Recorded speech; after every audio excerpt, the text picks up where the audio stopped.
বন্ধুরা, আজকে আমরা আলোচনা করব যে আপনি কি আপনার ইমোশনকে কন্ট্রোল করতে পারছেন না। আপনি কি আবেগের বশবর্তী হয়ে প্রতিনিয়ত ভুল করছেন।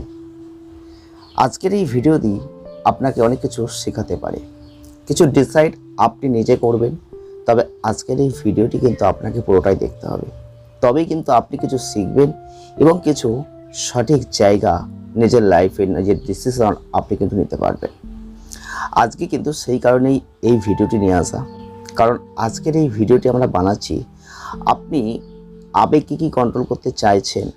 আপনার নিজের যে ইমোশন, যেটা আমাদের জীবনে বারবার ক্ষতি করে, কারণ আমরা অনেকেই আছি যারা আমাদের আবেগকে কাজে লাগিয়ে অনেক সময় ভালো করেছি, অনেক সময় খারাপ করেছি। আপনি আপনার লাইফেও হয়তো একটু ভালো করে ভাবলে, নির্বাচন করলে দেখবেন যে আপনার লাইফে আপনি অনেক সময় ভুল করেছেন। কেন হয়েছে ভুলটা? তার পেছনে আবেগ দায়ী ছিল। আপনি যখন সেটা যুক্তিতে বিচার করেছেন, ভেবেছেন, তখন বুঝেছেন যে হ্যাঁ, আমি ভুল করেছি। আপনার সেই সময় আবেগ এমনভাবে কাজ করেছে, আপনি বুঝতেই পারেননি যে আপনি ভুল করছেন। আজকের এই ভিডিওটি আপনাকে কিছু শেখাবে, কারণ আজকের এই টপিক আপনাদের জন্য যারা আবেগগত দিক থেকে ভুল করেন। তবে এই আবেগগত দিক থেকে ভুল শুধু প্রেম জীবনে হয় তা কিন্তু নয়, আপনাদের লাইফে যে কোনো ক্ষেত্রে হতে পারে। তাই জন্য বলছি, নিজের ইমোশনকে কন্ট্রোল করতে হবে, কারণ ইমোশন এমন একটা জিনিস আমাদের জীবনে যেমন ভালো কিছু দিতে পারে, তেমন খারাপ কিছু দিতে পারে। তবে ম্যাক্সিমাম ক্ষেত্রে আপনি যদি দেখেন, এই ইমোশন কিন্তু আপনাদের জীবনে অনেক ক্ষতি করেছে।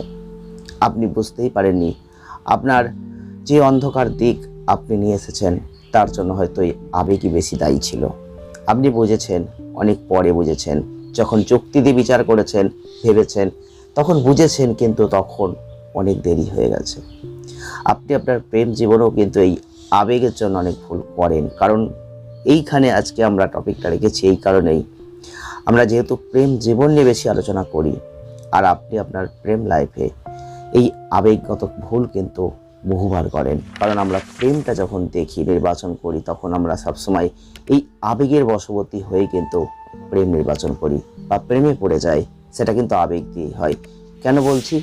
আমাদের সামনে বা আমরা হঠাৎ করে কাউকে দেখলাম আর হঠাৎ করে পছন্দ হলো, বা চোখে একটা আকর্ষণ সৃষ্টি হলো, এটা কি সত্যিকারের প্রেম ছিল? সত্যিকারের ভালোবাসা ছিল? সত্যিকারের নয়। কারণ এক্ষুনি দেখলাম, এক্ষুনি হঠাৎ করে আমাদের মনে হলো যে না, ওটা আমার খুব প্রিয়, ওটা আমার খুব ভালো লাগছে, এবং তারপর তার সাথে সংযোগ স্থাপন, এবং তারপর কিন্তু আমরা লাইফে তাকে অবশ্যই অ্যাক্টিভ করে ফেলি। আর এটা আপনার লাইফে সত্যিই ঠিক হচ্ছে তো? আপনি কিন্তু তখন যুক্তি দিয়ে ভাবেন না, এই যুক্তিটা পরবর্তীতে ভাবেন যখন কোনো না কোনো সমস্যার সৃষ্টি হয়। আর সেটা হয়তো অনেকটা দিন পর হয়ে যায়, যখন হয়তো অনেকটা দেরি হয়ে যায়, যখন চিন্তা ভাবনা আমরা করি, তখন ভেবে আর কিছু করার থাকে না। তাই কিছু ক্ষেত্রে যেমন আবেগ ভালো এবং খারাপ দুটোই হতে পারে। আবার ভালোর দিকে কি হতে পারে, এমন অনেক মানুষকে দেখবেন যে এই আবেগগত দিক থেকে হয়তো প্রেম লাইফে ঢুকেছেন, প্রেম করেছেন, খুব ভালো জীবন কাটাচ্ছেন, তারা কিন্তু খুব হ্যাপি লাইফ তারা কিন্তু অবশ্যই কাটিয়ে দিচ্ছেন। তাহলে তাদের কি আবেগটা ভুল ছিল? না, ভুল ছিল না। তাই জন্য আমরা আগেই বলেছিলাম যে এই ইমোশন সবসময় যে আপনার ক্ষতি করবে তা নয়, তবে ম্যাক্সিমাম ক্ষেত্রে ইমোশনস দিয়ে মানুষের ক্ষতি হয়। এখন এই ইমোশনস বা আবেগ আপনার জীবনে আর কি ক্ষতি করতে পারে? আপনার জীবনে এমন ক্ষতি করতে পারে, ধরুন কারোর সাথে আপনার বিবাদ সৃষ্টি হয়েছে, আপনি এমন কিছু কথা তাকে বলে ফেলেন হঠাৎ করে। দেখবেন দু ধরনের মানুষ আমরা দেখি।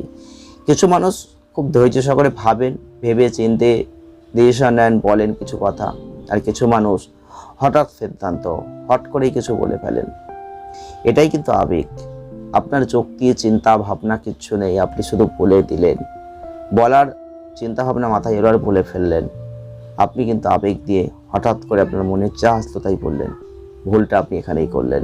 এখান থেকে কিন্তু আপনার প্রবলেম সৃষ্টি হলো। আর আপনি হয়তো যেখানে ভুল করতেন না সেখানে ভুল করলেন। হয়তো এটা একটু দিলে করা যেত, হয়তো একটু পরে বলা যেত, ডিসিশনটা হয়তো পরে দেওয়া যেত, কিন্তু আপনি দেননি। আপনার আবেগ বেশি স্ট্রং। আপনি এই ইমোশনসকে অবশ্যই কন্ট্রোল করতে হবে। কন্ট্রোল করুন। আজকের এই টপিক, আজকের এই ভিডিও আপনাকে শেখাবে যে ইমোশনস আমরা কিভাবে কন্ট্রোল করব। তাই ইমোশনসকে কন্ট্রোল করতে গেলে আপনাকে কি করতে হবে? আপনার মনে একটা প্রশ্ন বারংবার আসে যে আমরা ইমোশনসকে কন্ট্রোল করবো তাহলে কীভাবে? দেখুন, আপনার প্রেম লাইফ হোক, আপনার পার্সোনাল লাইফ হোক, বা আপনার কর্ম লাইফ হোক, আপনার যে লাইফই হোক না কেন, আপনার পারিবারিক লাইফ হোক, যে লাইফই হোক না কেন, ইমোশনস কিন্তু আমাদের লাইফে থাকবেই। আপনি ইমোশনসকে একেবারে উড়িয়ে দিতে পারেন না, একবার তাড়িয়ে দিতে পারবেন না, এটা থাকবেই। এই যে ইমোশনস, এমন অনেক মানুষকে দেখবেন, কি বলুন তো, ধরুন আমি একটা সামান্যতম খুব কম দামে একটা মোবাইল ব্যবহার করি, আমার খুব প্রিয় কোনো বন্ধু বান্ধবদের কাছে হয়তো একটা খুব দামি মোবাইল আমরা দেখেছি, এবং ওটা দেখার পর আমার মনে হলো যে ওইটাই আমাকে কিনতে হবে, আর আমি হাতে যা অর্থ আছে তাই দিয়ে ওইটাই কিনলাম। এটা আমার আবেগ আমাকে ভুল করালো। পরবর্তীতে আমি অর্থনৈতিক সমস্যায় পড়লাম। তখন আমি যুক্তিতে বিচার করলাম আমি কি ঠিক করেছিলাম না ভুল করেছিলাম। পরবর্তীতে তখন যুক্তি বলবে আমি ভুল করেছিলাম। এটাই হলো, আমি ইমোশনসকে কন্ট্রোল করতে পারিনি। সেই সময় আমার মনে হয়েছিল না, ও কিনেছে আমাকেও কিনতে হবে। আর এই ভুলগুলো আমরা প্রতিনিয়ত করছি। আমরা আমাদের ইমোশনসকে কন্ট্রোল করতে পারছি না। তাই আজকের ভিডিও, আজকের টপিক, আপনারা অবশ্যই নিজের ইমোশনসকে কন্ট্রোল করবেন, কিন্তু কিভাবে? প্রশ্ন একটা থেকেই যায়। দেখুন, ইমোশনসকে কন্ট্রোল করতে গেলে আপনাকে সবার প্রথমে যেটা করতে হবে, একটু ভাবতে হবে। আপনি যে জিনিসই হোক না কেন, যে পয়েন্টেই আপনি এগোতে চান না কেন, আপনি সবার প্রথমে একটু ভাববেন, একটু ধৈর্য ধরবেন। আমাদের হাতে সময় কম, ধৈর্য আমরা ধরতে পারি না, কিন্তু আপনাকে ধৈর্য ধরতে হবে, আপনাকে ভাবতে হবে যেটার জন্য আপনি এত কিছু করতে যাচ্ছেন সেটা কি আদৌ প্রয়োজন। ধরুন আপনি প্রেম লাইফে ঢুকবেন, সেটা কি ঠিক হচ্ছে না ভুল হচ্ছে? আমরা যখন আবেগের বশবর্তী কিছু করি না, তখন আমাদের মনেই হয় না যে সেটা ভুল করছি। আপনার লাইফে এটা ঘটেছে? আপনি দেখুন না একবার। আপনি যখন আবেগ দিয়ে কিছু করবেন, আপনি ভাবতেই পারবেন না যে আপনি ভুল করছেন, তখন কিন্তু সেটা আপনি করবেন, আপনার মাথায় চেপে যায় যেটা আমাকে করতেই হবে। কিন্তু পরবর্তীতে যখন চিন্তা ভাবনা করেন, তখন ভাবেন আপনি ভুল করেছিলাম, এটা আমি ঠিক করিনি, তখন অনেক দেরি হয়ে যায়। এই ইমোশনসকে কন্ট্রোল করতে গেলে আপনাকে সবার প্রথমে একটু ধ্যান করতে হবে।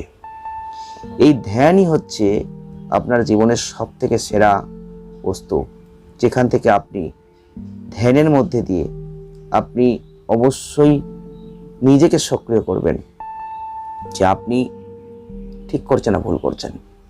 এই যে বিচার ক্ষমতা, এটাকে স্ট্রং করতে হবে। আপনি কিছু একটা জিনিস কিনতে যাচ্ছেন, সেটা আবেগ দিয়ে কিনছেন না তো, আপনার এটা প্রয়োজন আছে তো, আপনার হাতে অর্থ আছে তো, এই প্রশ্নগুলো নিজেকে করবেন। যখনই নিজেকে প্রশ্নগুলো করবেন, তখনই ধৈর্য ধরার একটা পন্থা চলে আসবে। আর সেই ধৈর্যই হবে আপনার জীবনের সব থেকে গুরুত্বপূর্ণ পার্ট। আমরা ধৈর্য ধরতে পারি না অনেক কিছুতেই। ধরুন আপনার সামনে কেউ একজন কিছু বলছে, সেইখানে কিছু কথা আপনাকে বলা দরকার, কিন্তু সেই মুহূর্তে না বললেও চলবে। আমাদের হাতে টাইম নেই, আমাদের এই মুহূর্তে সে বলেছে আমাকেও বলতে হবে। আপনি ভুল করছেন না তো? হয়তো এমন এই আবেগের বশবর্তী খারাপ কথা তাকে বলে ফেললেন, পরবর্তীতে আপনি আফসোস করলেন যে না, এটা আমি ঠিক করলাম না, ভুল করলাম, আমার এটা বলা উচিত হয়নি। অনেক দেরি হয়ে গেল, তখন হয়তো সেই আঘাতটা সে পেয়ে গেল। তাই জন্য বলছি, ধৈর্য ধরুন, নিজেকে ধৈর্য ধরতে হবে একটু, তবেই আবেগকে কন্ট্রোল করা সম্ভব। এই আবেগ আমাদের মনের সবার আগে বাসা বাঁধে, আর সবার আগে ফার্স্ট কিছু করতে চাই। তাই আপনি আপনার ইমোশনসকে কন্ট্রোল করুন, নিজের ধৈর্য ধরুন, সব কিছুতে হট করে কিছু করতে যাবেন না। মাথায় ঢুকিয়ে নিন যে আমি হট করে বা হুট করে যে কিছু একটা করব, মনে এলো আর করবো, এই ধরনের কোনোভাবেই আমি কিছু করব না। আমি ভাববো, চিন্তা করব, ধৈর্য ধরবো, তারপর করব। বিচার করব যে এটা ঠিক করছি না ভুল করছি, আদৌ প্রয়োজন আছে তো, আদৌ করা উচিত হচ্ছে তো, তারপর করব। এগুলো কিন্তু আপনাকে আগে থেকে ভাবতে হবে, তারপর করতে হবে, তবেই আপনি কিন্তু শেষ রক্ষা করতে পারবেন। ইমোশনসকে যদি কন্ট্রোল করতে হয়, তাহলে অবশ্যই আপনাকে এই ধৈর্য ধরতেই হবে। ধৈর্য যাদের নেই, তারা ইমোশনসকে কন্ট্রোল করতে পারবেন না। আজ থেকে চেষ্টা করুন, অবশ্যই শিখুন। আর যেগুলো বললাম সেগুলো আপনার জীবনে কি হচ্ছে কমেন্ট করুন, তাহলে এটা নিয়ে আরও ডিটেলে ভিডিও আসবে। ভালো থাকবেন। ওকে, ধন্যবাদ।